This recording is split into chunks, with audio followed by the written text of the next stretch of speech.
Hola everyone, and welcome to Open, coming to you from Bronxnet Studios. I'm Rhina Valentin, your hosty Café con Leche every Friday, and we are continuing the celebration of Latinx Heritage Month.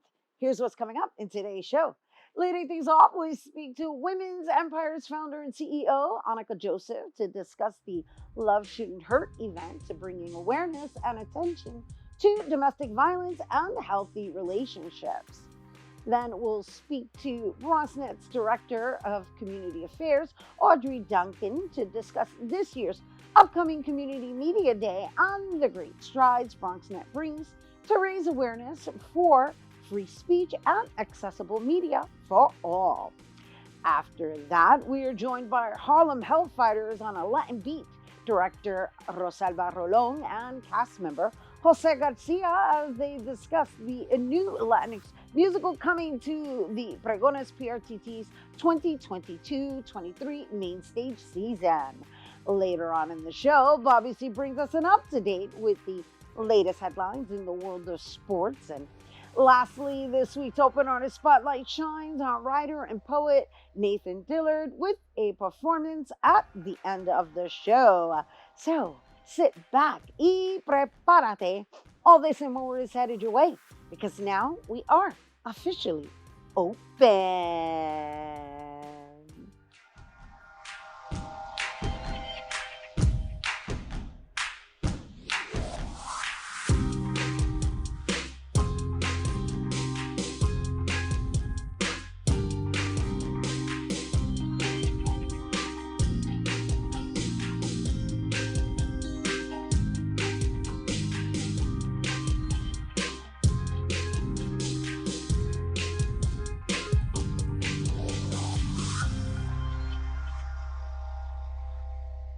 Hey everyone, welcome to Open. I'm Rhina Valentin, your hosty Café con Leche, for the next hour, coming to you from Bronxnet Studios, inviting you to get social with us online. That is, tweet us and follow us on Instagram at Bronxnet TV and like us on Facebook at Open Bronxnet Television. And of course, while you're there, don't forget, follow moi on Twitter, FB, Instagram, Insta Stories, and LinkedIn at Rhina Valentin. So, October is Domestic Violence Awareness Month, and it is a way for advocates, leaders, and loved ones to raise awareness and uplift survivors. And our first guest is the founder and CEO of Women's Empire Inc., a nonprofit organization that curates programs and events for women of color in underserved communities. And this upcoming Wednesday, they will be hosting their Love Shouldn't Hurt event, bringing awareness and attention to domestic violence and healthy relationships. And here now to share more is Women's Empire's founder and CEO, Anika Joseph. Hello and welcome. Hi, how are you? Excited to Good. be here. Thank you for being with us. I mean, it's a bit of a morbid topic, but it's something that we definitely need to have conversations about. And I would like to open up with just sharing that I myself am a domestic violence survivor. And so I advocate as well from the psychological perspective. And it's lovely the work that you are doing. But before we start diving into this event, let's talk a little bit about Women's Empire Inc. so that people can understand exactly what your services are before we discuss this particular event. Sure, so I'm happy to share. So, Women's Empire Incorporated is a not for profit organization that was originally started off in Brooklyn. And I have decided to transition some of that work in the Bronx because that's where I work, play, and live. And a lot of our work surrounds five empowerment pillars that we have believed is important to empower women on. So we cover topics on health and wellness, educational advancement, financial empowerment, entrepreneurship. And one of our biggest topics is the end of violence against women, which brings us to our domestic violence work. Right, wonderful lead in. And the reason I opened up by just sharing that, aside from being a survivor and an advocate, which it took me a long time to even get to that place of sharing that, is because there's different layers of domestic violence that exist within relationships. And the idea is that we have conversations about them because some people may not even realize that they're in a domestic violent relationship because most people perceive it to just be a physical act, and it's not. Right, right, definitely. And I think that ties exactly into our focus of our event. Love shouldn't hurt. So we're focusing mainly on that healthy relationship piece because it allows you to take introspect and look back and assess the relationship, not just from a obviously if you're being physically, hit or, direct violence that way, that's very clear. But sometimes violence come in very subtle forms.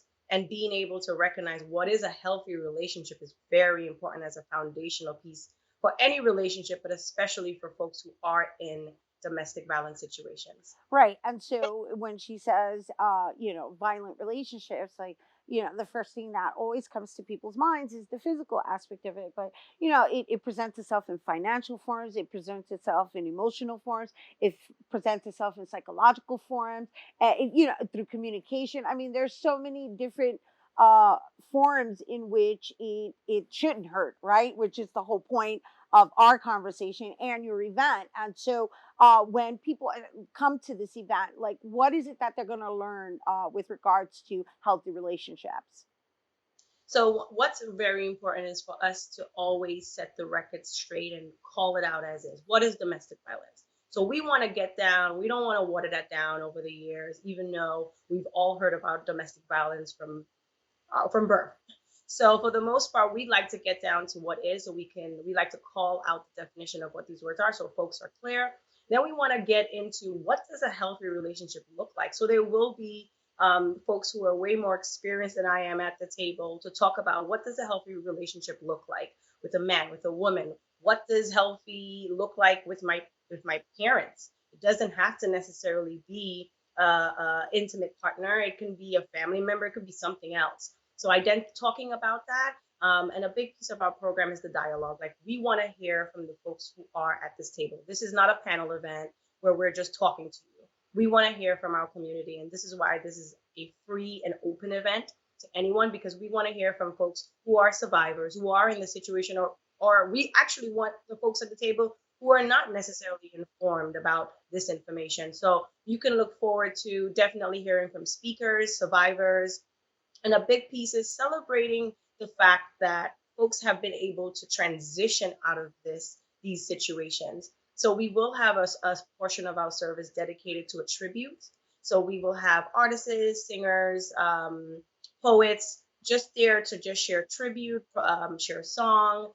So the environment is created in a way it's not morbid, necessarily, but definitely a moment of celebration because although we're talking about a topic like domestic violence, we want to celebrate the countless number of women who have been able to either survive these situations or have been able to avoid it because they've been able to recognize or see that piece. So definitely that piece, it is open to everyone. There will be quizzes, prizes. We're doing a lot of giveaways, so we're very, very excited about that. That's lovely. And so, what kind of time are we looking at? Like, how long is the event? What time does it start? What time? And also, I think it's important, like in our sharing, right, in the way we're discussing it, that no one feel intimidated by coming to an event that is going to bring this out into the forefront, right? Because it starts there. It starts with just acknowledging that you may need help. Right. This event is open to men, women, and we welcome anyone. We're not going to ask anyone directly, like, are you a victim or are you a survivor or are you experiencing? This is really an awareness type of event. But also, if there are people in that room, we are prepared as an organization to connect them to the appropriate resources because we recognize we may be talking about topics that folks are experiencing at home and they may not want to share with me or someone else on my team or anyone at the event. So we are hoping to have Safe Horizon as an organization and from the Bronx be present at this event. So if anyone have questions or would like to talk privately to someone, they will have that opportunity there. But it is open to everyone, um, um, and all young people as well who are able to come out. We invite you because we do think this topic should be spread across all folks. Right. It's really about disrupting the cycle, right? And it starts in conversation, and it starts with these kind of events where you're welcomed into a safe space with resources that can assist you further. and like-minded individuals are having these conversations. So it's not Right. somebody talking at you. Obviously, you can see I'm really pushing it forward because I think it's important, and we're living in a day and age right now where mental health we have a mental health crisis, and so we need to come to terms with the fact that we need to work on that, right? And so it starts by just having the conversations. But how do you know what to gauge it from, right, or with, when you don't even know if you're in one or not? So it's right. It's really, Yeah. yeah. You have to know the signs. You have to know what to look for. And to be honest, I could, a lot of people who probably been in a domestic violence relationship probably knew the signs sometimes before or during. So sometimes it's beyond the signs. We have to definitely tap into the psychological pieces of it, which is why our focus is on the love pieces. When you love yourself, there's very limited things that you would put yourself in or through. So we really try to tackle the individual pieces. I would love to point the fingers at the many individuals who harm people, but we need to be able to take a step back and recognize that we play a role in where we put ourselves. So avoiding that in the first place, not blaming, but avoiding that in the first place is always ideal. So we can't put a picture on it. We don't have the perfect image and example of what it will look like, but we do our best in, manning ourselves. No, yeah, well said, well said. It's all about the self care and the self work, right? Because it starts with self, really, at Yeah. the end of the day, right? And so, thank you, Annika, for sharing all of this. Oh, what we didn't share with our viewers is the location and the time of the event. It's an all day event.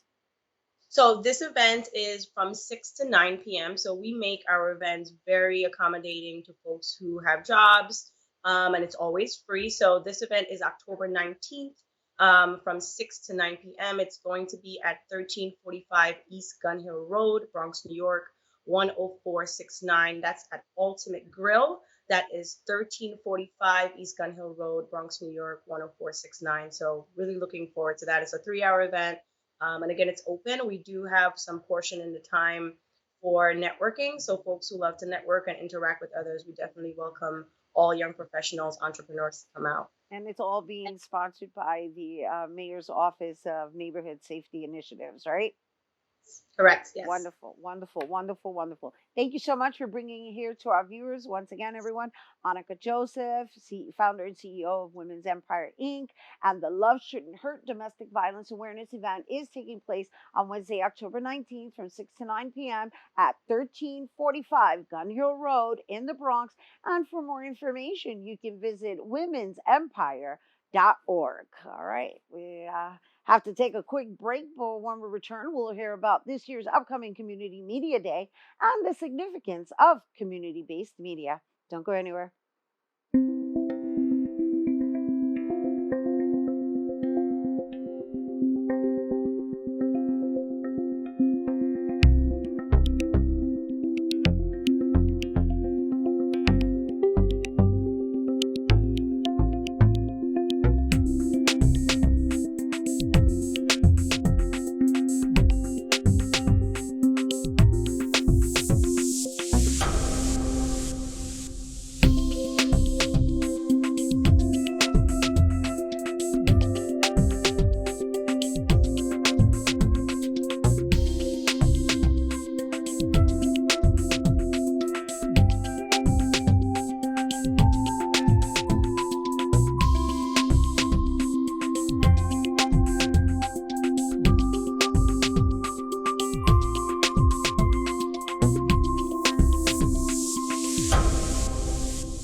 Welcome back. So, October 20th is Community Media Day, an annual event that celebrates the importance of free speech and accessible media for the millions of citizen journalists who tell their unique stories every year. And since Bronxnet Television is a community based network with a commitment to bringing Bronxite voices, views, and visions into the forefront, here to share more, we welcome Bronxnet's Director of Community Affairs, Audrey Duncan. Hello and welcome. Thank you, Rhina. So great to be on your show. Well, it's great to have you as my first in-person studio guest. Wow, what an honor. Wow, that's wonderful to know. This is our history in the making. Absolutely. 2022, back in studio, first guest, open Friday. I call it Friday. Audrey Duncan, thank you so much for being here with us.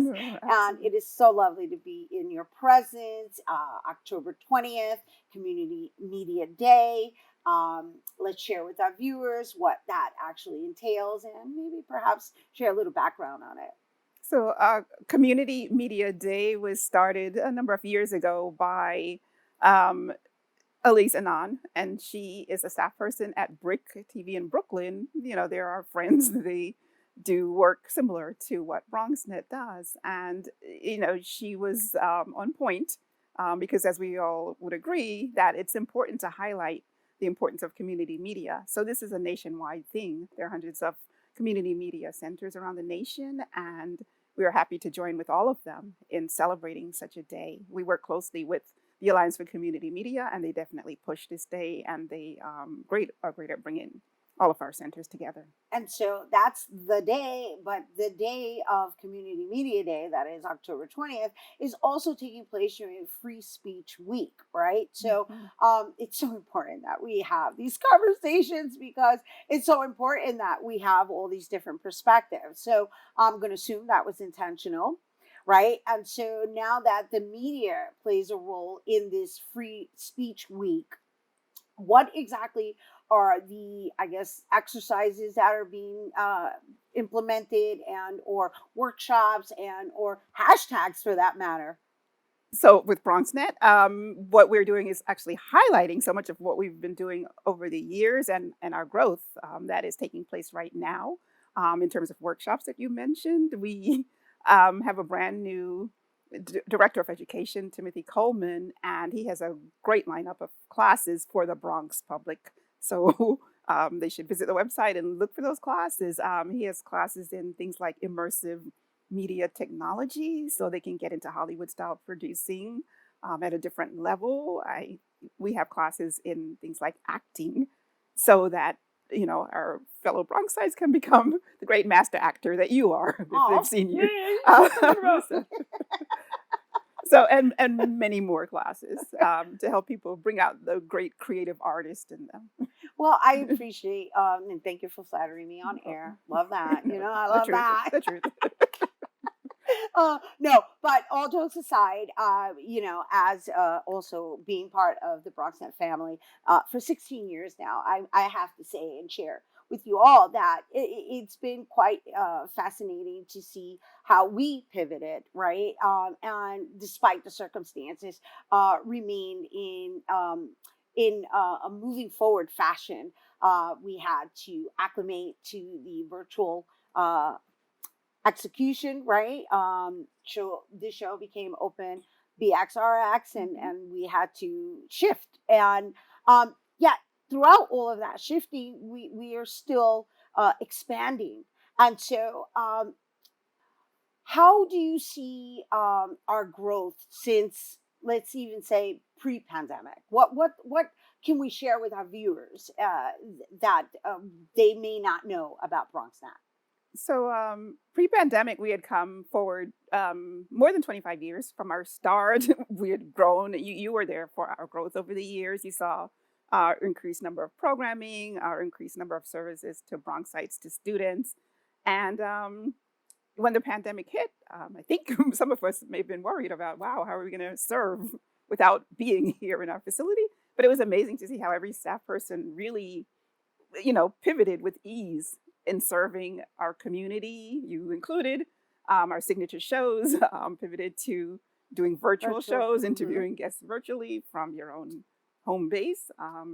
We which became its own workshop as well. Yes, I mean, absolutely. really, Absolutely. that's what I mean, though. Yeah. It's like, um, despite the circumstances, we kind of like moved with it, and you and this is where we are now. and you were still able to train interns, right, in how the process. to adapt to this virtual production world. We actually held classes online as well, so it was amazing to see how we and our partners pivoted with ease. And then coming back now, we are looking forward to growth. We, I think, as you see with the show, jumped right back in. And we're looking forward to lots and lots of growth, including being able to access somewhere around the end of the year or the beginning of next year, our brand new facility in the South Bronx at La Central, the new development in the South Bronx. We'll be serving a lot of people down there. One of the highlights of that space will be a brand new immersive media studio. So you'll see lots of Hollywood level productions going on there. And we can't wait to see what our amazing people will do down there. Oh my gosh, it's exciting. It's exciting. And thank you so much for bringing it here to our viewers. Are there any last words you want to share with everyone? I know we've got workshops already accessible to individuals. Is it too late for people to sign up? Oh, no. As I said, that education department, they're doing workshops constantly. So there are some workshops that are 8 weeks long, but there are also some that are starting up every single month. I think there's a master class in how to unleash your ideas. So if you ever had an idea about doing a show but have no idea where to get started, there's a class for that every single month. And the classes are staggered in terms of their start time. So definitely visit the Bronxnet website and look for those classes and become a part of Bronxnet if you're not already. And for those who are, you and our hundreds of producers who have trained over the year, we encourage you to celebrate yourself on this day. Oh, wonderful. Thank you for that. I think I will. Once again, everyone, Audrey Duncan, that's Bronxnet's Director of Community Affairs. Once again, to learn more about Bronxnet workshops, you can visit bronxnet.org. And if you're interested in celebrating Community Media Day, you can visit communitymediaday.org. All right, we have to take a quick break, but when we return, we'll continue to celebrate Hispanic Heritage Month with Pregones PRTT 2022-23 Mainstage season kick off with a Latinx musical play, Harlem Hellfighters, on a Latin beat. Don't go anywhere.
Welcome back, everyone. Continuing the celebration of Latinx Heritage Month, Pregones of Puerto Rican Traveling Theaters 2022-23 main stage season kicks off with a new staging of Harlem Hellfighters on a Latin Beat, a rousing Latinx musical play that tells the story of extraordinary valor and musicianship that made the 369th Infantry of the New York Army National Guard the most celebrated regiment of the World War I era. And joining us to share more is Harlem Hellfighters on a Latin Beat director Rosalba Rolón and cast member Jose García. Hello and welcome. Hola, thank you for having Hello, hi Rhina, saludos. Saludos to you and congratulations on finally getting back to in theater in full force. I mean, I know we've been doing the in theater gradually, pero to hear that you have a season in effect is really, really, really exciting. So congratulations, Rosalba. Your work is always like on some genius level status. Let's talk a little bit about this rendition of your storytelling style when it comes to the Harlem Hellfighters on a Latin beat. Thank you so much, Rhina, for once again being there for us, for inviting us and being part of the family. We This is the revival of our production that we did in 2010 of the Harlem Hellfighters on the Latin Beat, and it is a story that sort of found me. You know, I was actually one of those things. I was reading something about something else, and then I saw that in passing while I was reading, like these Puerto Rican musicians who had been part of the Harlem Hellfighters and this regiment band, an all-black regiment band at the time where regiments were segregated on the First World War. All of that sort of caught my attention because I really love to bring history to the stage. And I thought, let me just find some more about it. And then I inquired and went further and then realized that some of the most amazing composers and musicians that are just part of our DNA, you know, not only Puerto Rican, but Latin American, like Rafael Hernandez, Rafael Duchesne, all were recruited for that band. And that was the first time they ever came to New York City. And then I was fascinated in trying to understand how that happened. And also wanted to open up the conversation with our fellow Black sisters and brothers and the community about us together talking about this story, because the Harlem Hellfighter story has been usually one-sided, and very few people know that half of the band was Puerto Rican.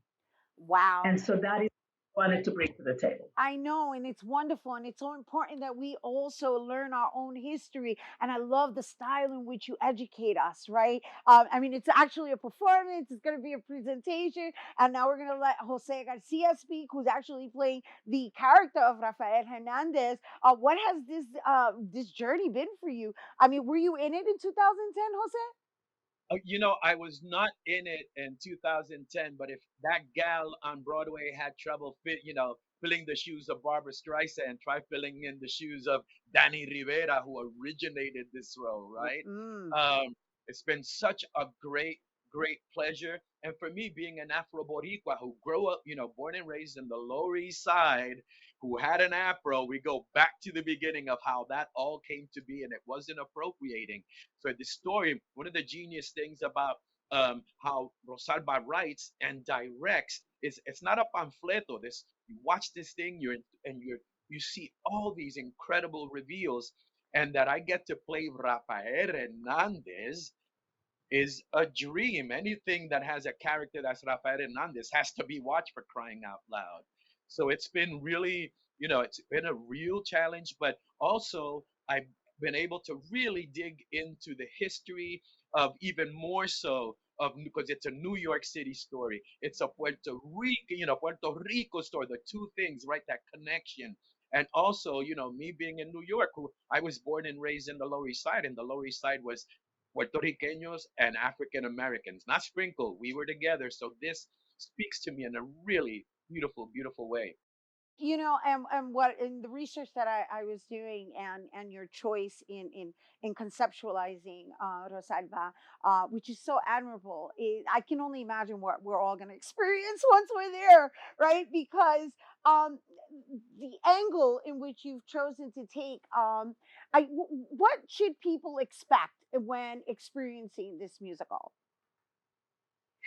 Well, hopefully, I think that one of the things that sometimes happens in when you say history is that, of course, we have a point of view, and that point of view needs to be very clear.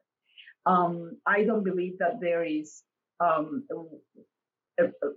people who are all bad, all good. There's just a complexity of the human being. So, for example, we have a wonderfully diverse cast because there was a figure that I wanted to highlight. This is about the mostly about the Puerto Rican musicians who were recruited and how that came about.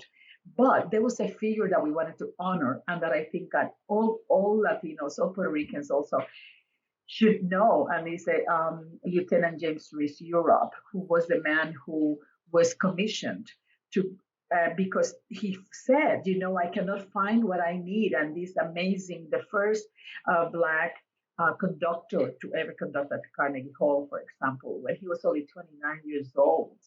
And he had the vision of expanding this band, of going to Puerto Rico to recruit musicians, to bring them together with the rest of the band. That was an all Black band. And to know that they were doing something that nobody thought could be done, And so at the same time, and very timely with today's conversations, in Puerto Rico, the citizenship had just been, some say granted, I would say imposed. And so just in time to recruit soldiers for the war, right? How convenient.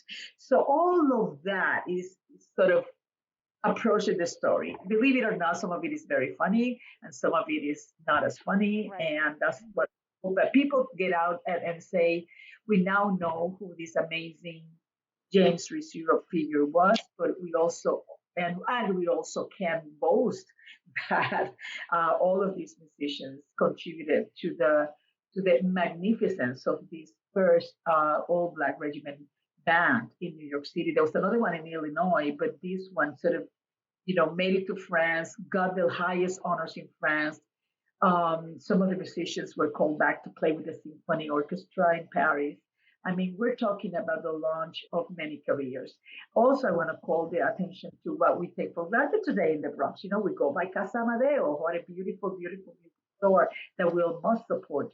Well, it was originally called the Hernandez Music Store, founded by Victoria Hernandez, the sister of Rafael Hernandez. So we also want to call attention to Victoria's role in Rafael Hernandez's life and in the life of entrepreneurship in New York City, especially by women. Oh my gosh, that's what I love so much about Pregones is the preservation that you do when it comes to our stories, right? Especially the urban stories, which is what we're discussing right now.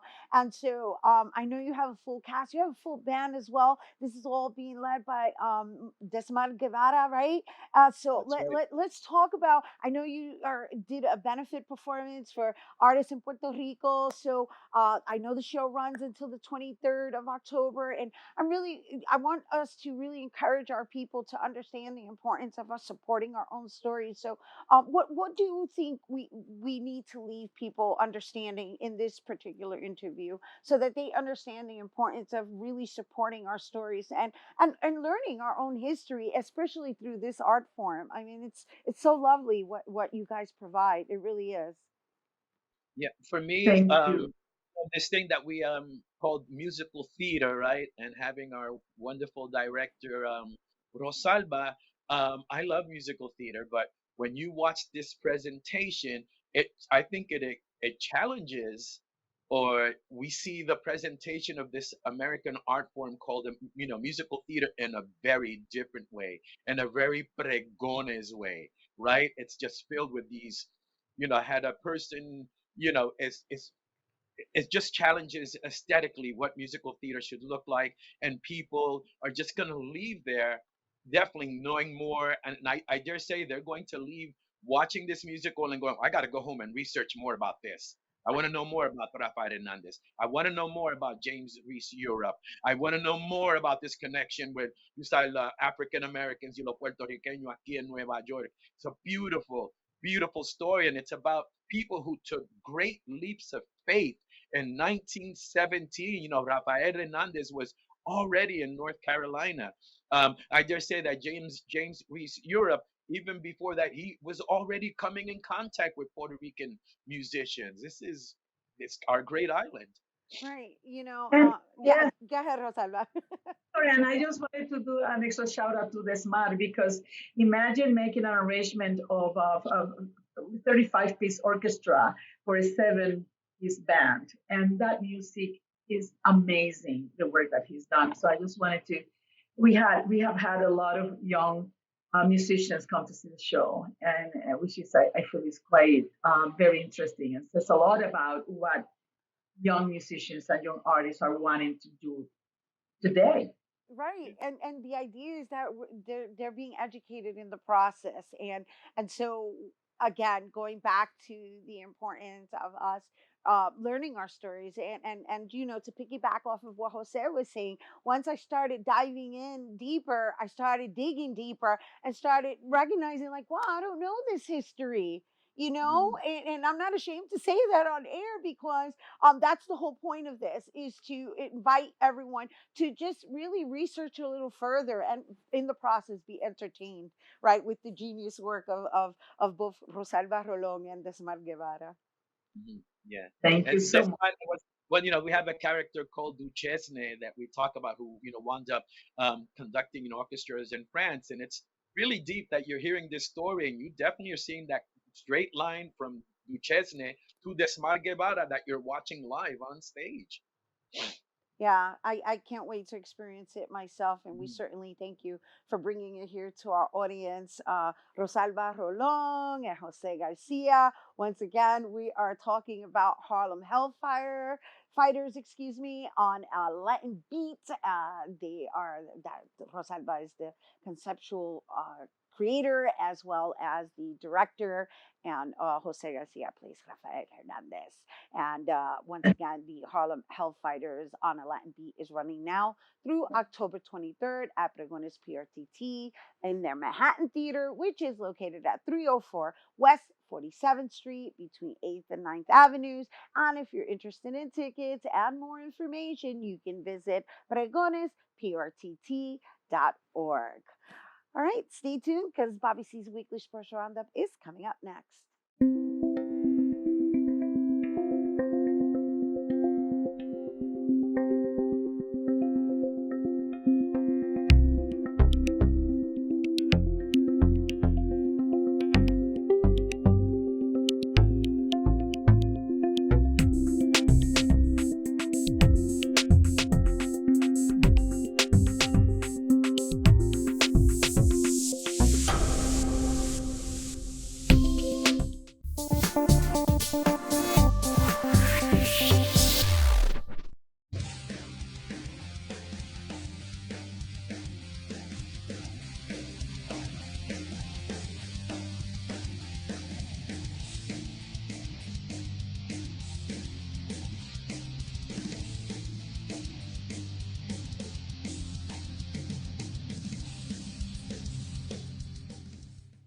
Baseball and giving back is where we begin our look at sports this morning. Yankees legend, World Series champion, and Cy Young Award winner CC Sabathia and the Pitch CC In Foundation hosted their second annual Pitch In Foundation Charity Golf Tournament on Monday, October 3rd in New Jersey.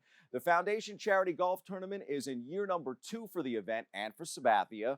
He joined other notable celebrities and athletes in friendly competition to benefit the former All-Stars Pitch In Foundation, which he and his wife Amber founded in 2010 to enrich the lives of youth by raising their self-esteem through educational and athletic activities. Among those in attendance, Giants great turned TV star Michael Strahan, former baseball all-star Andrew Jones, and DJ and radio personality Angie Martinez, among many others. That got us thinking about all the time CC has made charitable memories, including many right here in the BX.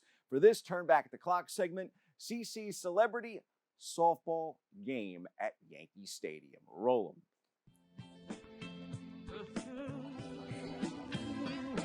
What does it mean to you and your wife to be able to continue to accomplish so many big things for so many other people? No, it's definitely amazing. Like you said, I mean, you don't just want to throw a check at anything. I kind of want to be involved and, be around and show my face in the community. So to have this kind of support and turnout tonight at the softball game is amazing. We knew how important he would be for New York City and the Bronx, and so that's why when he was a free agent, we kept pushing the issue. And fortunately, he chose the right place to come, and he's been able to pitch in for CC's kids over here. When I got the call that this was taking place, there was no hesitation. And actually, softball, I love it. So I'm glad I'm able to be here and make some impact on the community. CC's always been there for us. We want to be here for him. Obviously this is for the kids, it is for the community. It's going to be a great game. Looking forward to getting out there again. And CC's always been supportive of the Posada, so we're very happy. We're in a position where we can make a difference, and we should take advantage of that position. And Amber has taken everything that I taught her, and she's made it even better. So I'm super proud of her. It's huge, especially because it's a New York thing. It's big for me. I'm always happy to do it, and it's a good cause, and it's going to be fun. I'm not likely to play well in this game. If I go 1 for 1 in this, I've really started to make up for the fact that I was once severely injured in a celebrity game. So we'll see. I'll just put the bat on the ball. Don't strike out, right? That's the goal. Don't strike out. Don't get injured. Boom. This is crazy because I actually grew up a block away from here, like literally across the street from the new Yankee Stadium, which used to be the old Yankee Stadium. And we come full circle. And for us to be doing charity promo, doing red carpet, and talking to Bronxnet, who we based our show off of, we were just like, yo, keep it simple. Basic cable car. Like, it feels so surreal right now. Going to Yankee games as a kid and then coming to do something like this where it's like, it's not just, a bunch of rich people hanging out. It's for charity, it's for a good cause. That's really dope, man. It's to help the Bronx itself, which, we need help.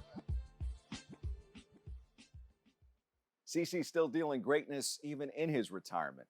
As for CC's Yanks, well, greatness is an understatement for their star, Aaron Judge.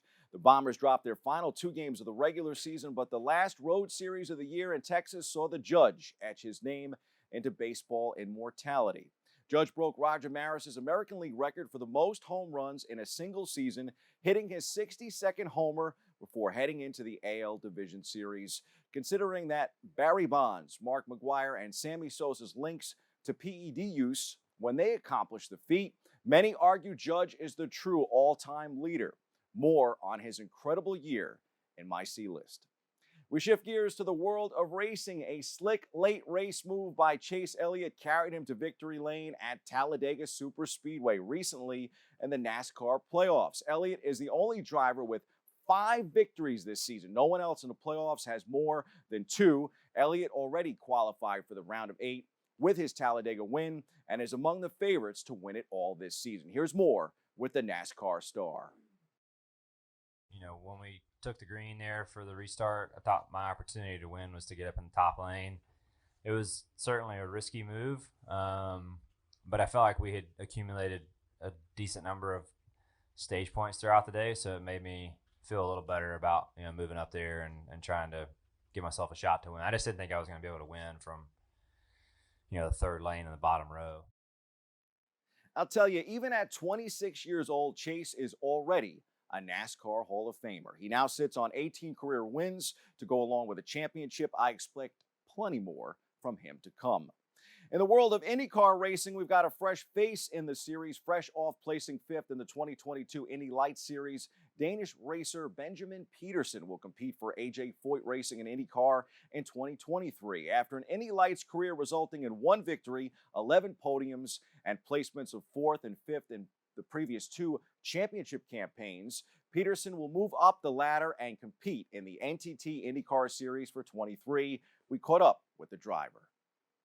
Pretty big dream come true moment. Definitely have worked really hard, and honestly just looking forward to staying working hard and getting going for the new season. It almost feels like a second year in a way with AJ Foyt Racing, as I've been with the team this whole year, shadowing and seeing how the transition will happen. So the team has been super welcoming, and I just can't wait to get to work. In an agreement that will span for multiple seasons, the team plans to develop the 23-year-old as a long-term face of the franchise. We'll stick with faces of the franchise and turn our attention to Jets quarterback Zach Wilson. He's back from injury, and gangrene is benefiting from his return, of course. This is probably the most comfortable I've ever felt, from a pregame standpoint coming into a game. Of course, my expectation was nothing's going to be perfect because, it's not. It never is. And so I felt like I had the right mentality, and I felt like everybody else did as well. But to your point, I feel like the emotions, the ups and downs of the game was kind of really what I was talking about. having a couple drives where we're stalling and going 3 and out, sucks, but it's part of the game. We had some good things going early. We score, things get stalled out. My mentality is just keep doing my job, keep chipping away and relaying that message. And everybody did. Everyone kept fighting. There was never a single time we were going out there that anyone was down or, there's frustration, but it was the right frustration. So I think what a cool opportunity and moment for us as an offense to be able to, lose the lead like that, have some turnovers, and then need to rebound and move on from those. Looking good, Zach. With the calendar turning over to the fall, this is the time of year that we will see the return of the NBA and the NHL. The two majors join the ranks of the NFL and the baseball season in the postseason, keeping us very, very busy. It's been great to see the Giants and Jets relevant and the Mets and Yankees in the playoffs. Meantime, there is plenty of optimism for the Brooklyn Nets and the New York Rangers. The Nets still have KD and Kyrie. Here's Kyrie Irving on his season outlook. I tried to just center in on what I want to accomplish, and that was just focusing on being the best teammate I can be and being on a great team and what that means to me and really embodying that action every single day and not just saying it. So I don't want to get too wordy or too preachy up here, but I had a lot of time to think, and making the decision to come back to Brooklyn was the best one for me, best one for me to fit in here and just figure it out along the way as we get this party started. Knowing that we got swept the way we did, and be honest with you, it was probably the first time or one of the only times in my career where I felt embarrassed leaving the court. And there's been a trend that's happened over the last few years, especially when I thinking about my playoffs and thinking about how I've performed in them. And I went back and watched a lot of film, and I had a lot of reflection time, and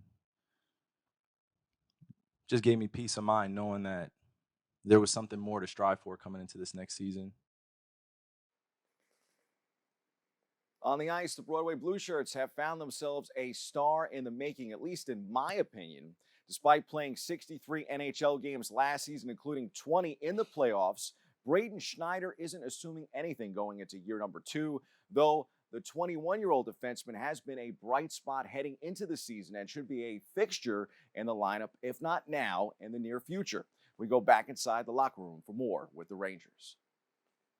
I don't think much feels different. I still feel like I'm a player who's trying to earn a spot on the team. I think obviously there's a little bit more confidence and comfortability around the team, but other than that, it's kind of the same working for my spot.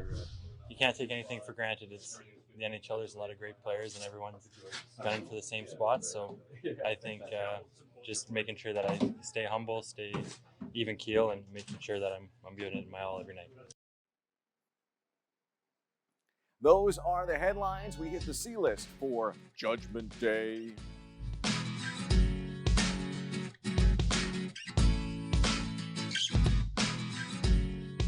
After crushing home run number 62, Bronx Bombers star Aaron Judge got the day off in the regular season finale for the Yankees.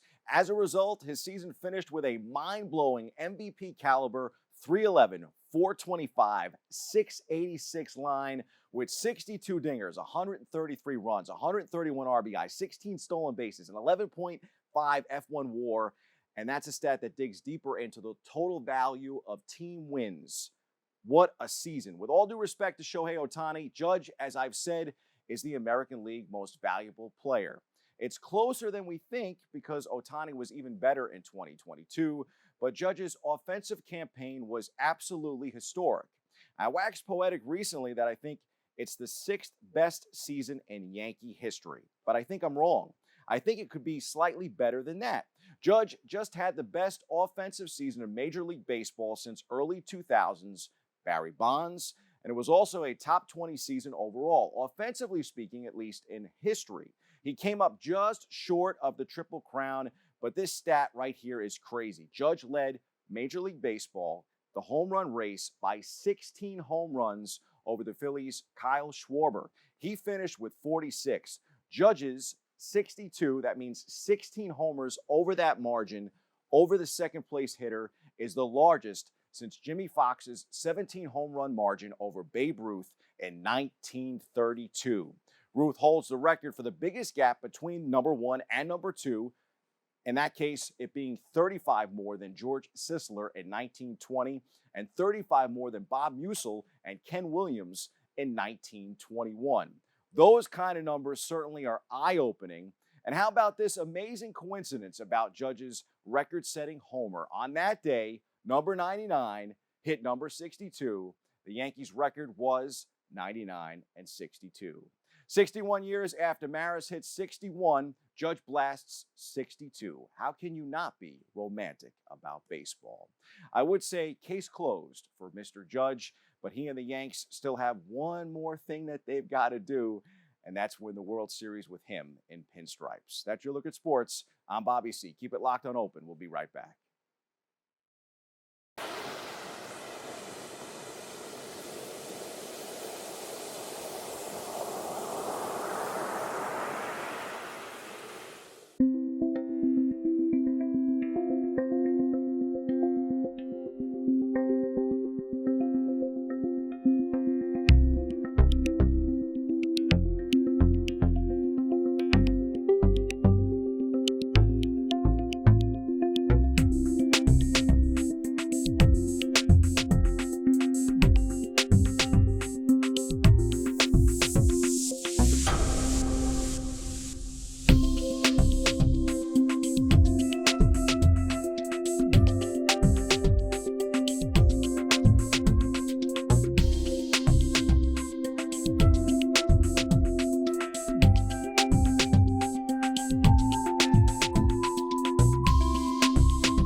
Welcome back to Open. Our last guest is a Bronx native who's been writing since the age of 15.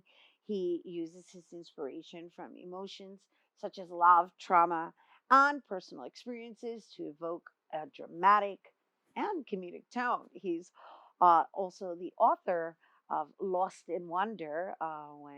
When he's not writing, you can catch him at like local bars or coffee shops in Queens and the Lower East Side. Pero he's here with us today and he's going to share some more about his writing. So please welcome writer and poet Nathan Dillard. Hello and welcome. Hello, hello, hello. It's a pleasure to be here. Yeah, it's our pleasure to have you. And I kind of skimmed over your new book, but congratulations on that. That's no easy task. Thank you. I appreciate it. Yeah, and so I also mentioned that you're like performing in coffee shops and local cafes and things of that nature. But I think it's important for us to really talk about your style in choosing to express yourself, right? Obviously, we have a book. And you're doing it from this place of focusing on love, trauma, and then there's the comedic tone, which I'm kind of like, well, how do you put all those three together? So do share with us a little bit about your journey. My journey, I've been writing poetry ever since I was 15. I've been doing spoken word for the past 5 years. So when I first thought about writing a book, people said I should just write it. So it's not the writing book wasn't hard. Right. But putting it together Uh-huh. was the hardest part, and how to organize it and put it into style, and how to feed the audience with what you want them to hear. Right. And so so first of all, how many pieces are in your book? It's like 40 plus pieces. Right. So, and how many of those pieces were already written? The like 10 of them was already written years ago. Right. And then you just rewrote them to fit whatever storyline. So what kind of arc are we talking about when visiting the book? You present many things. Trauma, relationship, sex, community, and religion. And religion. And so You mentioned trauma, and we had a guest on earlier, and we were referring to domestic violence awareness. October's Oh yeah. Domestic Violence Awareness Month, and I always I like engaging in these conversations because we kind of only most of the time hear one side, and part of the discussion was based on the fact that. Um, Sometimes we don't even realize that we're in that kind of relationship, and how the trauma of our background actually seeps into your means of relating. So, can you share with us a little bit about, I guess, your first story you said was called Traumatic Child, your first poem in the book? Yes. Well, I was 14. I was bullied for a lot of things, and I was peer pressure to do things that I didn't want to do, which led me to getting in trouble at school, getting suspended, and be arrested by the police. Yeah. And so, like, from back then, right, we're talking about from when you were a freshman in high school to where you are now, and now using the pen and the paper to resolve your matters, right? So, Yes. right, which is a wonderful thing. It's a wonderful practice, and thank you for sharing it with our viewers. And hopefully, this will help somebody also in whatever needs they may have, right?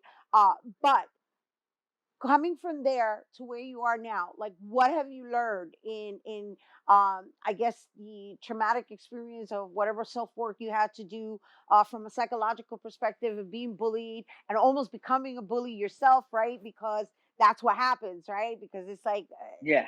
actions affect actions and reactions. So what have you learned from then to now? Just forgive them. Because forgiveness is the best thing that ever happened to me. Because it's like if I keep holding a grudge, then I'm the one that's gonna be angry all the time, not them. So it's like my the easy way to get out is just to forgive. Yeah, and it's lighter on the body too. You Sounds to me like you've done a lot of work. Yeah. And I'm saying from an internal place, it's a beautiful thing, and it's lovely to hear it from the perspective of a male figure. So thank you for bringing it here on air with us. I know we're going to be hearing one of your pieces after the break. I know it's not from the book, but I love that we're going to close out with love. So thank you for bringing love to our space, Nathan. Yes. All right, you guys, don't go anywhere, because when we return, and Nathan Dillard is going to perform for us, and you don't want to miss.